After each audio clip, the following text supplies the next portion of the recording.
I would love it to feel like that, whether it's through a season of television or a Netflix cool movie. And then when people see the ending, they'll kind of understand what I'm talking about, because I think it's all of us get to like shine and kind of be heroes, kind of, maybe, I don't know, or failure. I'm so excited to talk to you about Space Force. So congrats on season 2. I love this show. I feel like it keeps getting funnier and funnier. So Ben, let's start with you. Your character is the hype man for Space Force. And I'm wondering how much of that translates off, screen to your co-stars. Oh my goodness. I think I'm more of the hype man of what games we play in between Space Force takes. I would say, like, when we're in between setups, I'm the hype man that tries to figure out how we could staple a cup to a wall so we could all play basketball together or play heads up or something like that. I think I'm more of the hype man for that, because everybody is equally as excited to, we get to play with Steve Carell, we get to play with John Malkovich, we get to say words written by Greg Daniels, who's a hero of mine and wrote some of my favorite Simpsons episodes. And then you get to, get directed by Ken Kwapis, who directed Larry Sanders, which is my favorite comedy of all time. So I think we're all equally pretty pumped just to be in the show. Yeah. And Diana, your character, Aaron, is kind of at a crossroads in season 2, but you're getting a lot closer with your dad and even Dr. Mallory. So what has it been like having more screen time with Steve Carell and John Malkovich, who are clearly father figures for Aaron? It's great. I mean, what better scene partners can one ask for? I mean, they're very generous, giving, and present scene partners, and also people. They're just really kind and easy to work with, and there is like no ego, and it's really, really it's always a positive experience. And I feel like I learn so much from them every time we are in a scene together. And they teach me to be like, I feel like I'm learning to be more emotionally available as like a person and an actor in the scenes with them, especially when they're like the more heartfelt scenes, because I don't know, it's just like holding prolonged eye contact with someone who is so present. It takes your guard down in a really, really good way. And it's just, I learned so much, and I'm really grateful that I get to have scenes with them. Yeah, and I feel like a lot of people say John Malkovich is so funny. So it's really nice to see him in this avenue of him being, in a comedy versus all the stuff he used to be in. So that must be fun. He can do. I mean, John Malkovich is like, there's a reason there's a movie called Being John Malkovich. He can really just do anything. And yet, like, him as just him, he's so, I don't know, generous even with the stories he tells us, and like he's just great. I don't know. He's really there's no one else on planet Earth like him. Yeah. And Jimmy, you also share a lot of scenes with John Malkovich. So what's that like, having to be with him on screen, sharing like this sort of repertoire with the two of you? He's an incredible guy. I mean, in the beginning, I was a little intimidated. I'm like, this is Oscar man. Is that what they call him? Oscar man? Call him Oscar man. Yeah, Oscar man. That's what we call him. No, he's such an incredible actor, and so many characters play seemingly seem so intimidating, right? But really, he's just the most sweet, lovely, well-traveled, well-rounded guy. We even went to like a Santa Monica flea market together. I mean, he is just a lovely man, and always asks about how my family is doing, but at the same time, so fun to play with too, in the scene and in between setups. Like Ben was saying, he was throwing an alley-oop to Ben into a paper cup, and he's playing heads up with us and getting as invested as we are. But at the same time, learning a lot from him professionally, how prepared he is, even at his level, and just how present he is, but seemingly so effortless. So it's such an inspiration.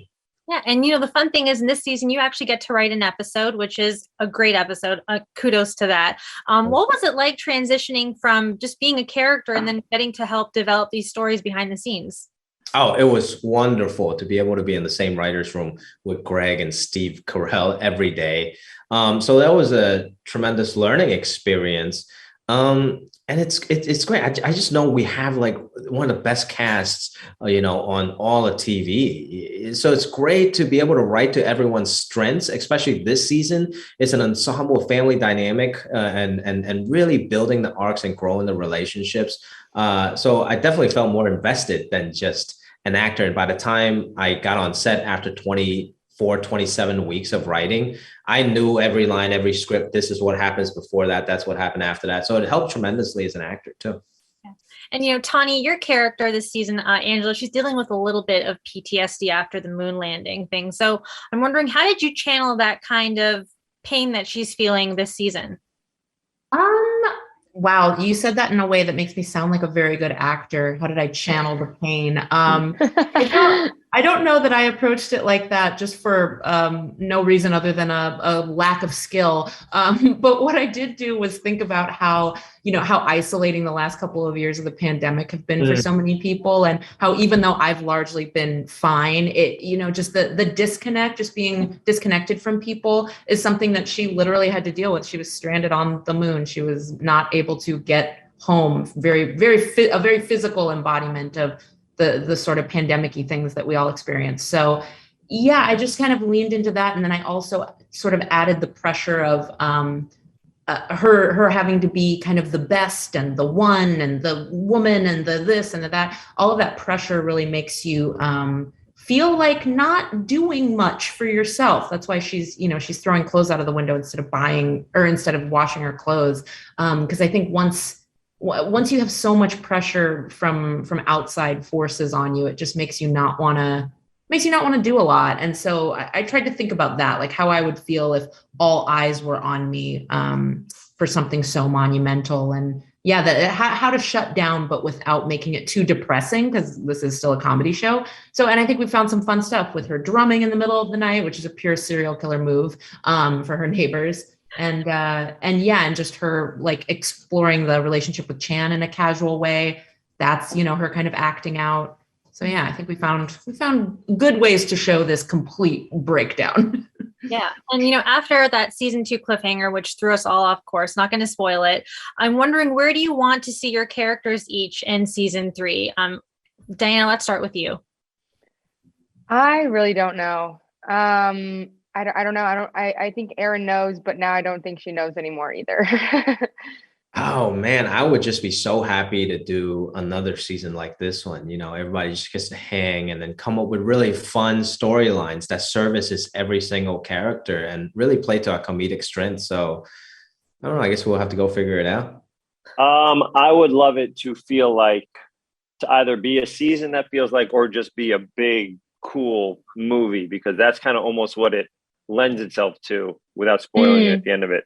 I would love it to feel like that, whether it's through a season of television or a Netflix cool movie. And then when people see the ending, they'll kind of understand what I'm talking about, because I think it's all of us gets like shine and kind of be heroes, kind of, maybe, I don't know, or failures. Yeah. Tawny? I would like to see Angela in therapy. I think she needs help. I think it's interesting that she didn't get any help after going to the moon. No, but that's not as fun to play. What I think would be fun to play is, I think she needs to probably start an ill-advised business and try to get all of her Space Force friends to participate in that business. I bet that could be a fun little arc for her. Well, guys, thank you so much for your time, and congrats again on Space Force season 2. It's amazing. I can't wait for everyone to watch it. Thank you so much. Thank you. Thank you.